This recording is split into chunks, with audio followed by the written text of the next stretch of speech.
have you, Lani, with us today. I'm so excited to be speaking to you, Karen. We've briefly met on Zoom, and I'm fascinated with the work that you are doing, and really, really excited to be able to have this conversation with you today. And Lani, you're here in support of Karen, really.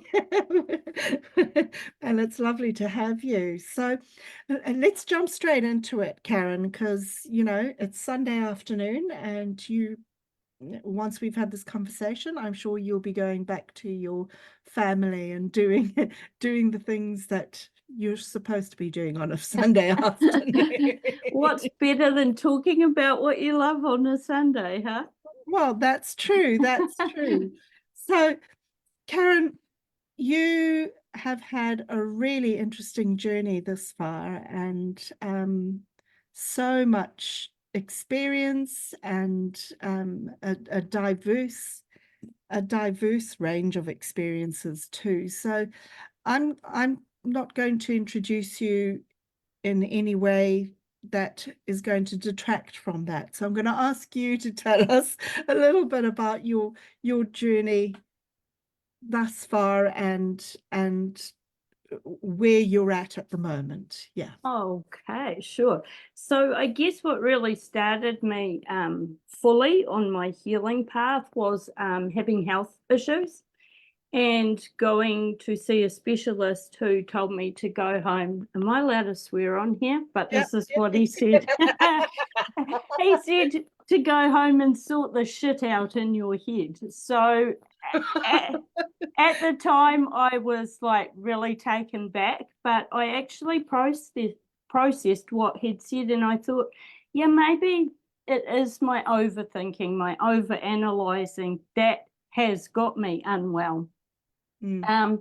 So that led me to look for alternate therapies, because I didn't want to take medication. It wasn't taking away my pain. It was making me a zombie, but the pain was still there. And so I experienced Reiki healing, and what I found was that my nervous system completely let go. Wow. So I was in such a peaceful state that I started to become very aware of how I was talking to myself and where the shit was coming from.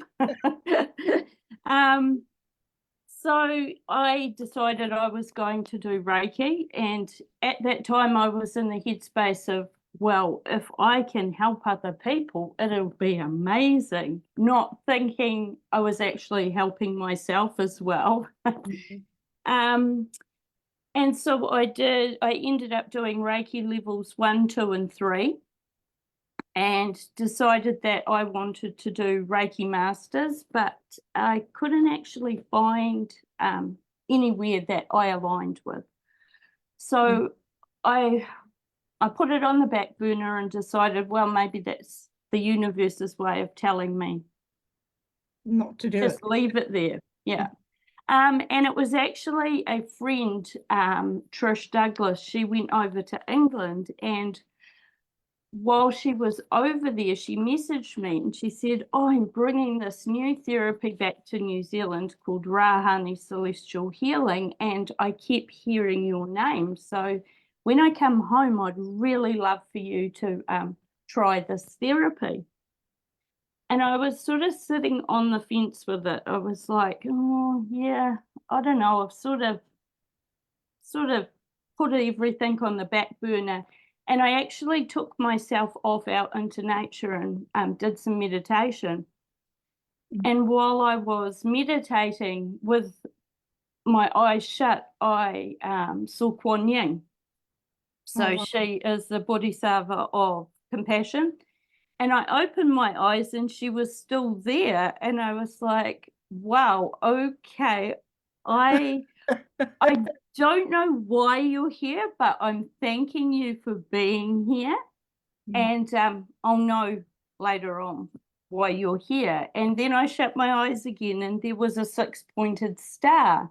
And again, I opened my eyes and it was still there. And I was like, oh, okay, you're here for something too. I'm not sure what it is. Mm.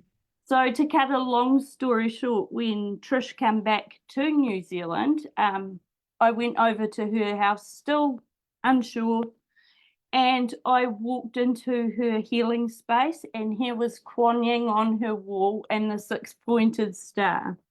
So it was like, oh, well, yeah, no, I'm meant to be doing this. I'm meant to be doing this. And the day I got attuned, when the energy comes through me, I feel like I'm going to poof in a big ball of smoke. I get so hot.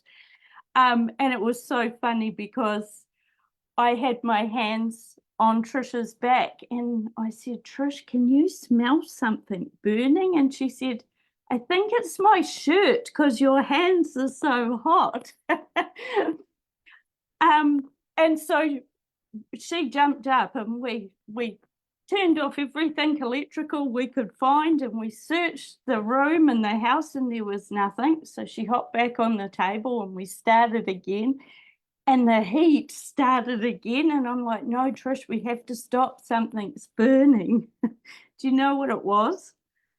A moth had dropped into her lampshade.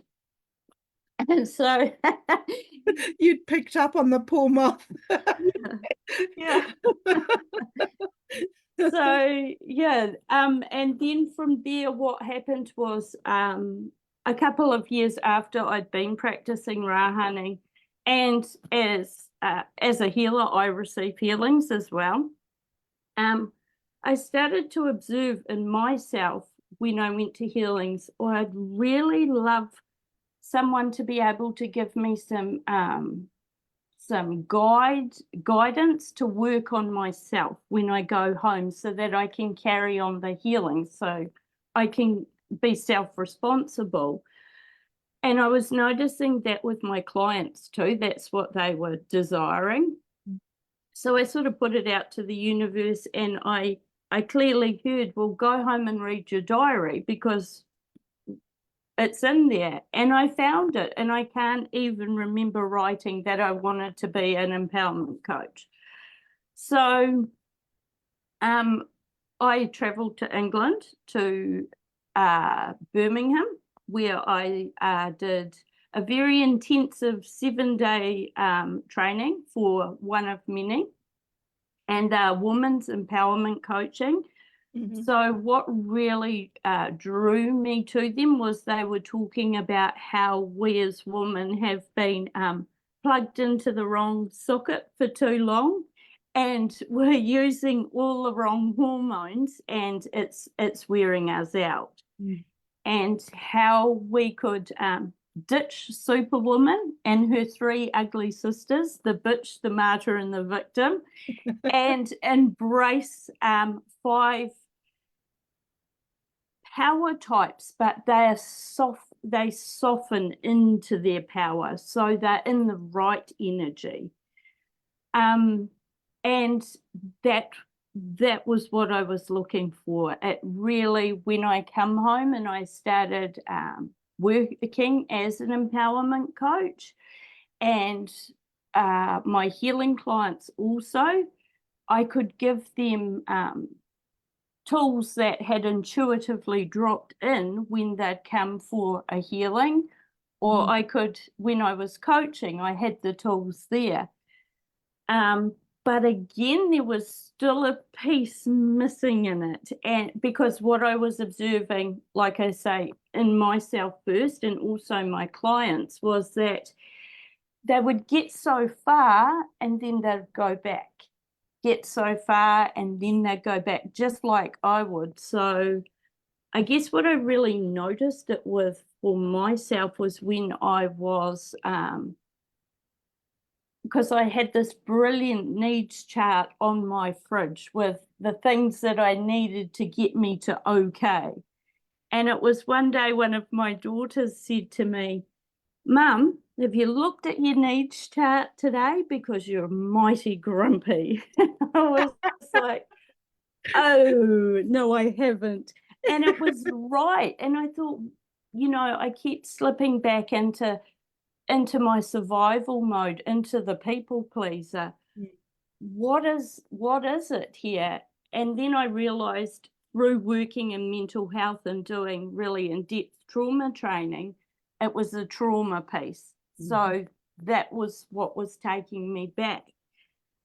That piece did not come in for another 2 years though, because I actually went through a marriage separation, and I Which pretty is much, more trauma. yeah, I divorced my business at the same time as my ex-husband. And I guess it was when I was ready to start, I guess I'd got to a point that I was ready to start stepping back into my business and start venturing into healing myself once more. Mm. I found a beautiful coach, her name is Corey Taylor, who was all about the body, in and through the body. Mm. The only way to ascend is in and through the body. And she brought through this amazing therapy called Kanika Code Therapy, which I trained in last year. And I finally found the missing piece of my puzzle, because it was, the trauma therapy part. Mm-hmm. So now I have Kanika in everything. I will often, if someone comes in for a healing and we start talking, and I'll invite them, I'll ask them if they would like to feel or experience the Kanika first, and then they'll have a healing, and they'll often say, wow, that was the most powerful energy I've felt. And I believe that is because what Kanika is doing is actually dropping them fully into their body first. Okay. Yeah. Yeah. It sounds very similar to human design, in that human design is very much that your body is your map to your ascension process, so to speak. Is it similar? It is similar. However, we are working on the bones, because the bones are the wisdom keepers. So they have all our wisdom and knowledge, not just from us, but from our ancestors. Mm, mm, And it's like, I guess if you think about when you stub your toe, that's a trauma, right? So you stub your toe and you hold your breath. yeah. Yeah. And Or you swear. yeah, exactly. And that will close down in the body somewhere. Mm, So when we are actually holding space for Kanika, we're actually putting pressure on the bones and using the breath. So it's somatic mm. therapy as well. And what that is doing is actually unraveling that story that's been trapped in the emotional body as well. Very interesting, because I've never actually heard of that modality before now. So that's really, really interesting. Yeah, There's so many really interesting modalities. I can't think of the word other than that are coming forward, that are doing exactly that. And it's great. I think it's great, because no one is better than the other. It's whatever you resonate with, whatever your energy brings to you is what's really important to go with. And yeah, it sounds really fascinating. It's in some respects, I know, pure osteopathy. My ex-husband as well is an osteopath, and I was married to him while he was studying, and helped him with a few assignments and things like that. But true osteopathy also works with the bones and the muscle structure to release not only physical ailments but also for the emotional body as well, because so often what comes out as a physical is actually energetic in its origin, isn't it? It is. Don't quote me on this, but I have heard someone say when they've experienced Kanika, it was almost like having chiropractic work, contact care, and there was maybe it was osteotherapy as well, all mixed into one. To that person, it felt like all of those mixed into one. Oh, craniosacral. Thank you, Yeah, Lani. yeah. Yeah. So, Which is yes. osteopathy as well, craniosacral osteopathy, yeah. Oh, wow. Yeah, so for me, oh gosh, it's literally changed my life. One of the biggest things, I had PTSD from being in a car accident when someone was killed, and I used to I'd white knuckle it in the car all the time. Also, I hated driving into Auckland City. I would anxiety, sweat. I'd have to make sure I had a spare change of clothes and heaps My of deodorant. And I'd get out of the car and I'd just shake. But what happened for me through Kanika was that I was out walking with one of my daughters one morning and we witnessed a car hit a truck. And what I did, instead of going into shock, was I just held my body. So I was telling my body it was safe. I It's let go of the poor dog. So the dog had to fend for itself. But I held my body, and what it did by holding my body was actually allowed me to take the breath, so I wasn't re-traumatizing myself. And then I could be first responder. And that was so big for me, because had it been a year before that, I would have probably been taken into the ambulance because I was in complete shock. Yeah, so that was something huge that it helped me with. Also, I've been through, I'm premenopausal, so I got put onto progesterone. Was 3 years ago, and I was getting really frustrated because they'd test me and it had still been, so when they first tested me, I think my levels were 79. So there was hardly anything there. And so every time they'd test me, it'd go up a little bit and a little bit. And I think just before Christmas last year, it had got to 179. And I was like, oh my goodness, what is this pace? And then I had a lot of Kanika sessions done on myself, and I'd done them on myself also between December, January, February. And so when I was tested again, my levels had gone up to 884. Wow. I know, and that was because I had released the trauma in my body where I had self-worth issues. So yeah. Wow.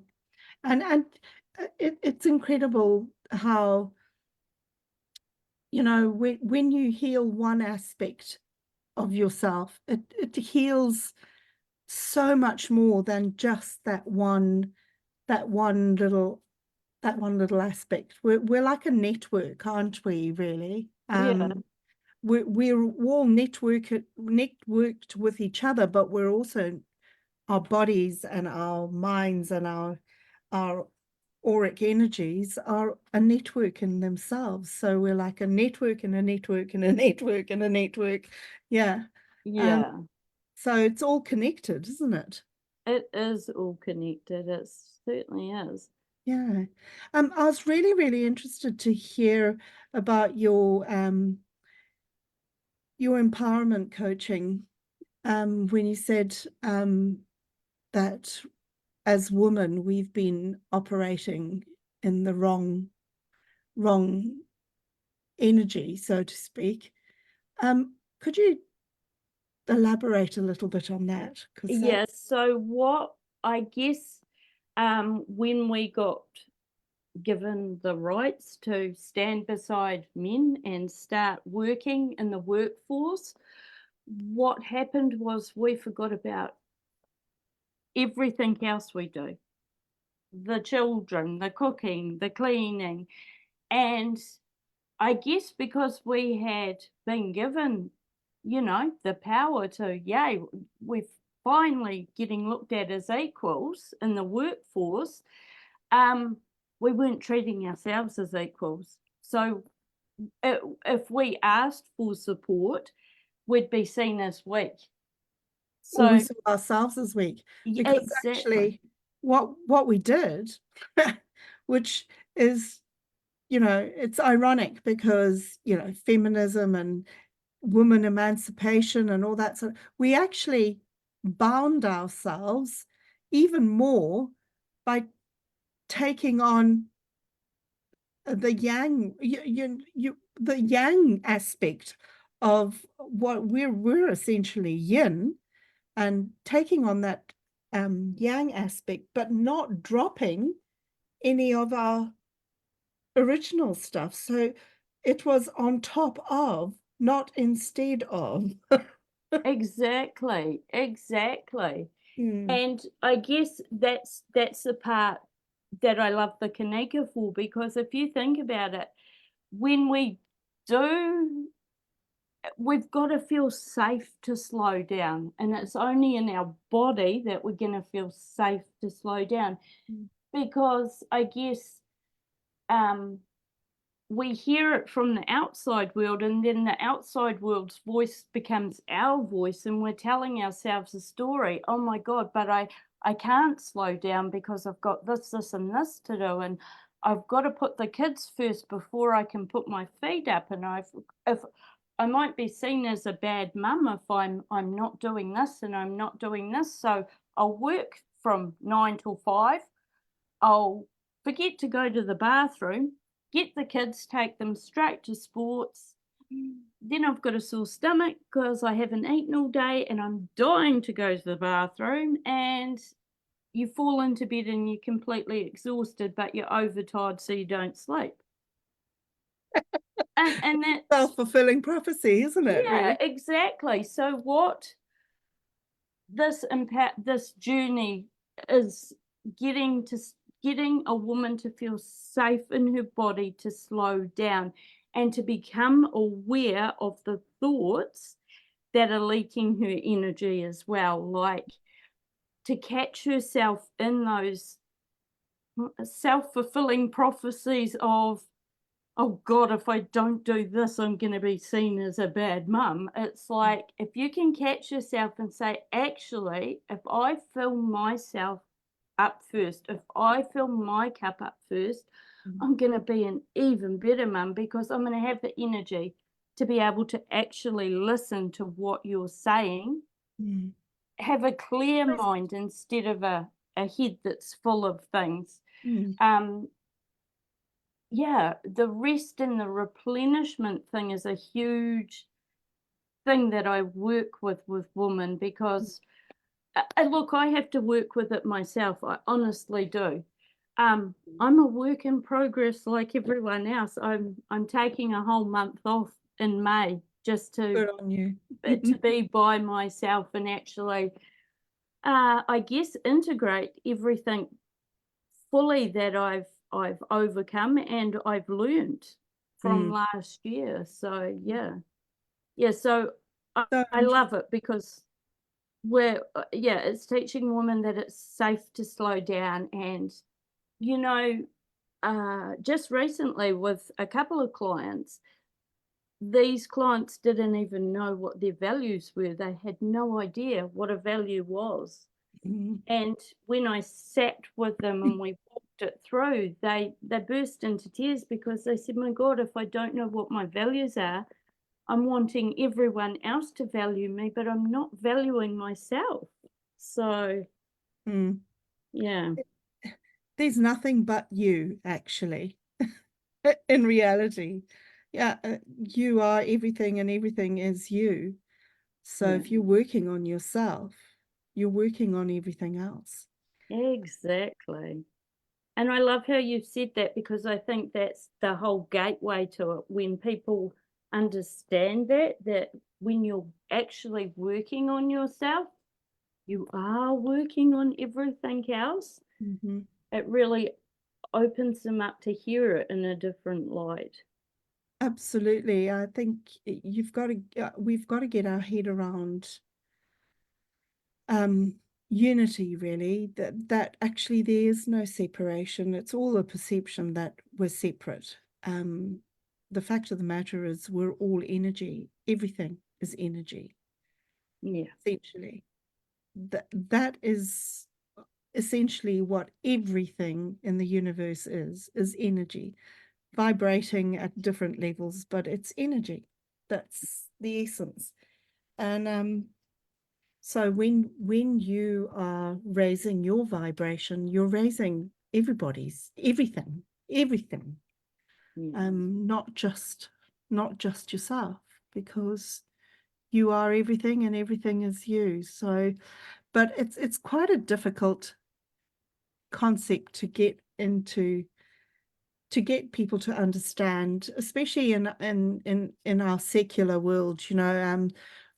We've been conditioned to believe that our personality is really important, and that our material needs is really important, and uh, you know which it is in this three-dimensional world that we exist in, but it's also an illusion, because Mm. if you can sort yourself out at a higher dimensional level or at a spiritual level, pretty much sort everything out. Yeah, So it exactly. filters down. It doesn't filter up, it filters down. um, and that's what I love about what you're doing, because you've got the whole sort of gambit, the healing of the body, the healing of the mind, the healing of spirit, with all the modalities that you have worked with. And I bet you don't only use one at a time, you use them all the time. Would I Yeah. be correct in saying that? Yes, you would. Yeah, it's really interesting. Last week I had a client who had booked in for Rahnanni, and when they come in, I said, "Is it Rahnanni you were specifically after?" And they said, "Why, has something come into your awareness?" And I said, "Yes, this, and this." And they said, "Okay, just hit me." Just hit me with it. So Yeah. yeah, it's often because I use a lot of smell as well. So I'll diffuse essential oils in my room. Mm-hmm. And often what I'll do is, it's really interesting. I'll find that the clients I have booked in for that day have got a similar thread running through. So in the morning, I'll just intuit the oils to take up and diffuse. Yeah. And I'll sit there at the end of the day and go, yeah, it was for each one of them. Yes. Yes. Yeah. Isn't So, it funny how it just connects and flows? If you actually get out of your own way and listen. yeah, exactly. And I think, Mm. that's the best part about all of this work that I've done. It's opened up my channels. It's so much clearer because I haven't got hmm, all the disempowering thoughts going on in my head of, oh, what if I do this wrong, or what if I do that wrong? And Mm. I've got space in my mind so that the channel's so much clearer. Mm. Yeah. It's quite interesting listening to you talk. Have you ever heard of William White Cloud? No.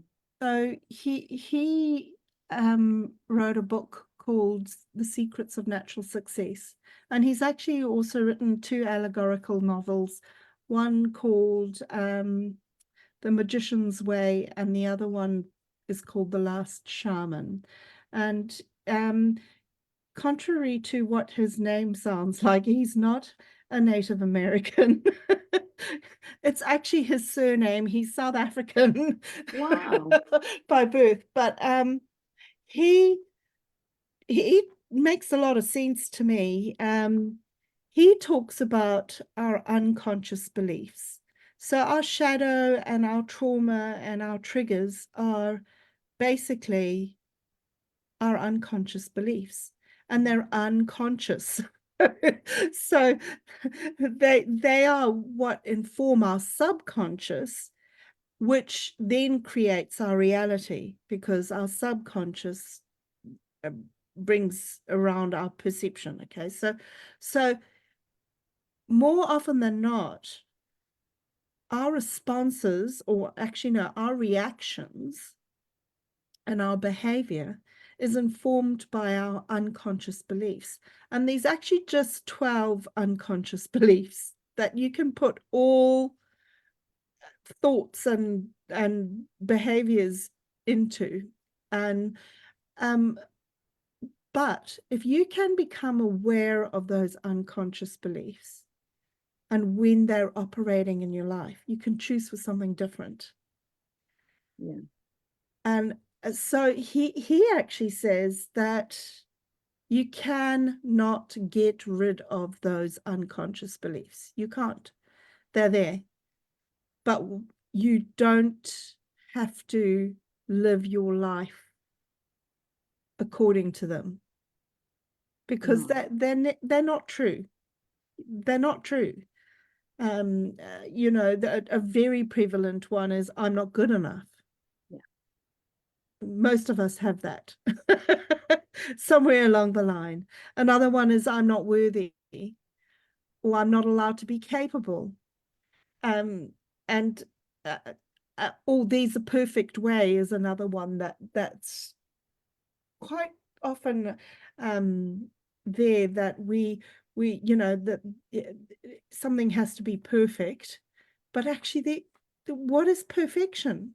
It's a perception. Exactly. It's not even real. So yeah, I'm interested. I was interested to hear, you know, especially with your coaching, how his view is that you can't change those unconscious beliefs, because they're there from childhood. They're there from sometimes in utero, you know, or even a past life. If they're there, they're inculcated in you, and that we often behave or react in accordance to those. So when you get angry, or when you're annoyed or irritated or fearful, it's a trigger of your unconscious belief. And if you can figure out or become aware of which belief is triggering, then you can actually choose for something different. And say, oh, I get it. I'm operating from this, I'm not good enough. So, okay, I get that. I accept that, but I'm going to choose now to do whatever, you know, to be able to believe in myself and do this, whatever it is that you're doing. And I think that's why this coaching is so powerful, because what it's doing first is, one, getting you to feel safe to slow down. Because when you slow I'm aware. down, then the awareness comes, and the Yes. awareness is the key to actually bring forward that unconscious Yeah. into the light. Mm. So what I personally have is, I've got a diary, and I've got my name all over it, all looking pretty. And the front page of it, every time I've finished one, I'll put the front page the same. is my triggers. So I guess they're more so first it's my triggers. So what triggers me, and then what my beliefs are from those triggers, because I've got a few different underlying beliefs there. Because what I find is every time I grow, every time I expand, every time I'm going to take another quantum step or a quantum leap, it's like, oh no, it's scary. So the old belief will come in almost to take me back, to keep me safe. But because I've got these in my diary, I can go straight to it and I can go, yes, I see what triggered me there. This is what my belief is. What is it that desires to help me to come up to this next level? What is it that I'm learning? What is this asking of me to get to this next level? And then I can reframe it, find a reframe. And what I'll do is, when I've found that reframe, first, I love dancing, so I'll dance out all that crap I don't need anymore. Yeah. all the Take it off.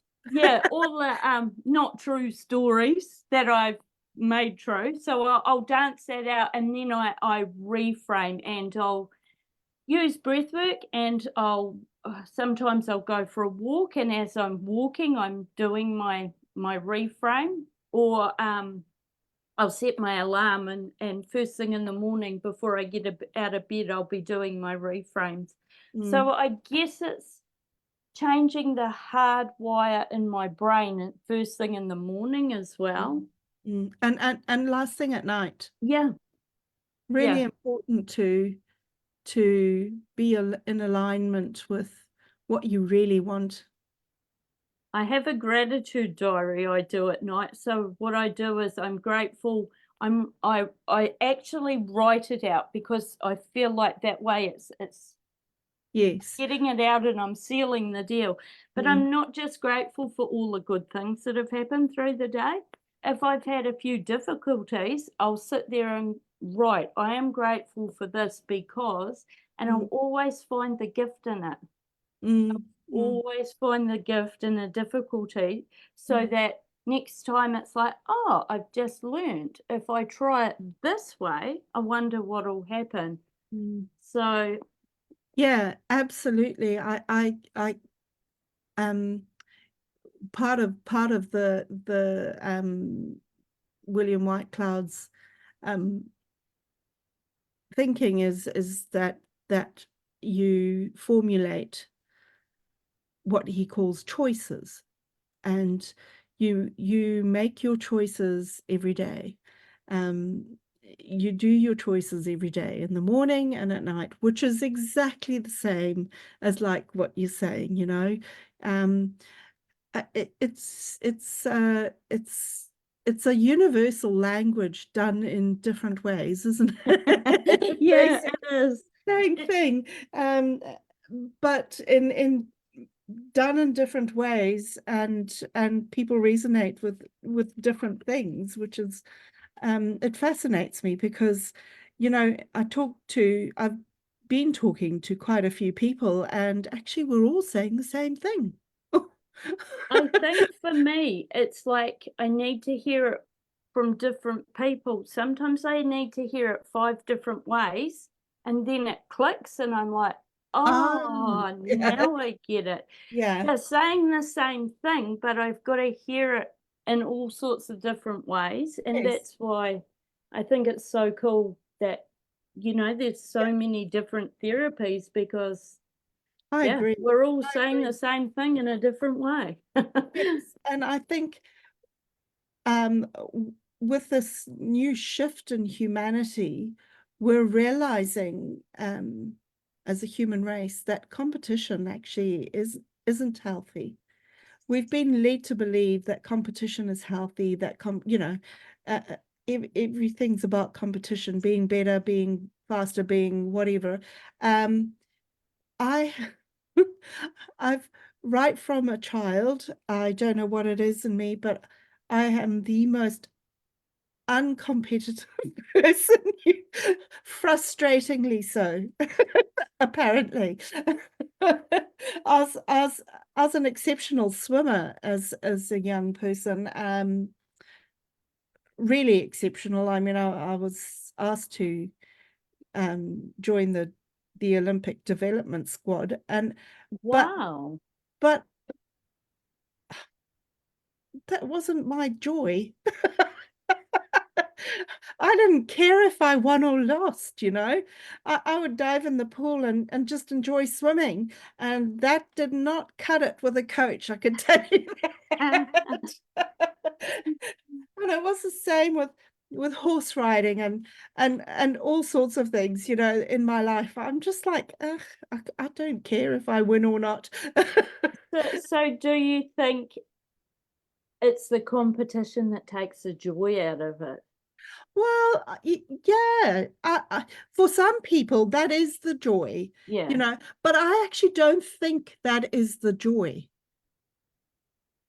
They believe that's the joy in whatever they're doing, but the actual the truth of it is that that's their ego. yeah. That's their personality that's enjoying it. But the true joy is in doing it, in doing whatever you're doing, you know, and being present with it and really doing it because you love doing it. Um, not because you're going to win. No, my favorite saying is we rise by lifting each other up. And it is so true because we're all unique. We've all got different gifts and we're all so needed. The If you network. Yeah, exactly. If you bring competition into it, I guess what it does is one takes you out of your own lane. So you compare and then Exactly. the whole unworth thing comes up again, right? Exactly.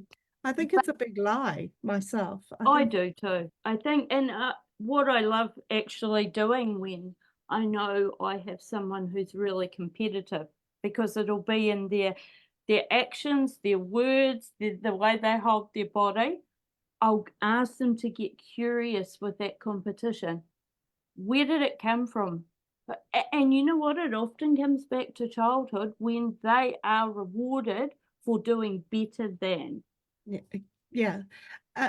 You know what, we're so conditioned into it. I mean, Yeah. school is all about that. Yeah. Yeah. Um, yeah, sport is all about that. And look, I'm not saying that it's a bad thing. It's just a thing. It's just a thing. I don't resonate with that any longer in my life, you know, and I guess that's the crux of anybody's life. What do you resonate with, you know? Yeah, Mm. I think there's a healthy way of having competition. It's like having fun with it. So you're uplifting someone to walk them through their fear. It's Yeah. like, come on, let's do this. Is that I'll, competition though? I think it's more encouragement, isn't it? yeah, Cheerleading. yeah, it is cheerleading. Yeah, Yeah. Um, it's such it's a really it's a paradigm shift, yeah. basically. And it's a paradigm shift. And I'd probably be shot down in flames by some people. It's fine. That's absolutely fine. Oh, well, you and me both. It's yeah, it in this time, I think it's such an interesting time. It's Yeah, such an exciting, interesting time. A lot of people are fearful about it, and you know, all the things that are happening or that have happened, and everything else that goes with that. But for me, it is an indication that awareness is growing, that you know, that the paradigm is shifting. It is definitely shifting. There's more and more people like you and I, and who feel that, you know, we're here to uplift, not compete against. We're here to heal and to learn. That's what life is, isn't it? Learning. Exactly. I Mm. think we forgot somewhere along the line it's an adventure. Mm. It is an A adventure. journey. Yeah. Somebody put a post up on Facebook the other day about saying, it was an advert for a life coach or something, but it was like, do you know where your destination is? And it was, everything was sort of outcome orientated, and I was like, my comment probably frustrated the hell out of him, I would say. It was like, oh, I didn't realize that there was a destination, actually. Isn't life a journey? Isn't, because, you know, there's no final destination, not even when you die. No, and I think, a couple of times I've really learnt that the hard way. I was involved with the diamond templates of purification, Mhm. and it was 24 templates. So we worked on one a month, and I would race to get to the next one. One, because I absolutely loved it, Mm. but two, it was because, like, I thought, oh, there's going to be this grand finale when I get to the end, or something. Were you My whole life disappointed? is going to shift in one big poof. And I remember the last day, so we had our closing ceremony for the 24, and I think I probably sat there at the end of it. No one could talk to me. I cried for an hour. I just sat there because I was like, it's finished, and I raced through it, and oh my God, I just want to go back and do it again. And oh, it was the biggest growth for me to go, yeah, slow down and enjoy the moment, because it didn't stop. It just took a different path, Mm. but it really taught me that not to race through life, to actually slow down and smell the roses and enjoy the process step by step. Because there is only now, right? I know there is. Yeah. There is only now. Yeah. It was that experience that taught me that, I can tell you. And I was a blubbering mess. No one could console me. I was just like, every time I thought I was going to stop crying, I started all over again. But But yeah. Lani, what's your I'm not letting you get away with it. Lani, what's your experience around all this that we've been talking about? Life, the universe, and everything? Yeah. The answer is 42. That's it. 42. I'll remember that. I've written it down. Hitchhiker's Guide to the Galaxy. Exactly. No, I'm just enjoying listening to Karen, because I just so adore your perspective on life, the universe, and everything. Number 42. Yeah. And yeah, it's just lovely hearing you talk about your story. Beautiful heart. Oh, thank you. I'm really, really grateful for having you on, Karen, and it would be lovely to connect again sometime and maybe do a series on what you do, working with Rahnanni. I know several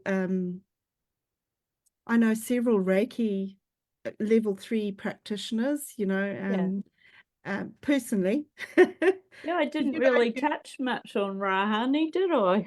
No, you didn't, but that would be really lovely if we could explore some, the different modalities that you have experienced in more detail, and perhaps give people some hints and tips and other things. Now, you have just joined the ARC Education, the directory, which I'm absolutely thrilled about, and your profile will be up by by tomorrow morning. So if people want to connect with Karen, connect through the ARC Education under health and well-being. Karen, you do you do any online work with people? I would think that your coaching work would be All of it's online, even the Rahnanni. So fantastic. actually it was while we were in our so I live in Auckland, well, near Auckland. So we had the 10-week holiday as opposed to, what was it for everyone else, 5? So over our 10-week holiday, that's what I was doing, offering people Rahnanni online. And it took a lot of them, a lot to get it round their head that you could actually Well, it's do the energy. healing. Yeah, it's energy. And what I would find is after the session, the client would sit up and go, "Oh my God, it was like you were standing in my room. I could feel your hands. I had to open my eyes to see if you were there or not." Yeah, So it was such a awesome. cool experience for myself and for my clients. So yeah, I do my coaching, I do Kanika and Rahnanni. All through online. So All through online. so it's not exclusive to New Zealand. No, not at all. Worldwide. The world's your oyster, and so I will have that up on by tomorrow morning, as I said, and so if anybody does want to connect, they can connect to you through that. Otherwise, how else could they connect, Karen? So I have a website, which is www.consciouslyreconnect.info. There's Facebook. I'm on Consciously Reconnect on Facebook and also Instagram, but I'm under In Touch 615. Okay, So yeah. brilliant. So if anybody's watching the recording or listening in at the moment, that's how you can get hold of Karen directly. But again, if you forget, www.thearcheducation.co.nz and go and have a look under in the directory under health and well-being and personal development. I will put you in both. Exciting, thank you. And I really look forward to connecting again and perhaps going deeper into the different modalities that you do. Definitely, that'd be amazing. Thank you so much, Lani, for being with us and holding space and giving us your beautiful energy. And Karen, I'm so delighted that we've connected, and I look forward to being with you again and your beautiful energy too. This is the most exciting part of my chosen job. I guess this you could call this a job. I don't know if it is a job or not, because it doesn't feel like it. But it's been able to meet such lovely people and yeah, partake in the love and the joy and the the compassion that comes from all these amazing people. So thank you. Thank you. I've really enjoyed it. It's been awesome. Thank you. Not as scary as it No, not at all. And thank you so much, Lani, for supporting. Thank you.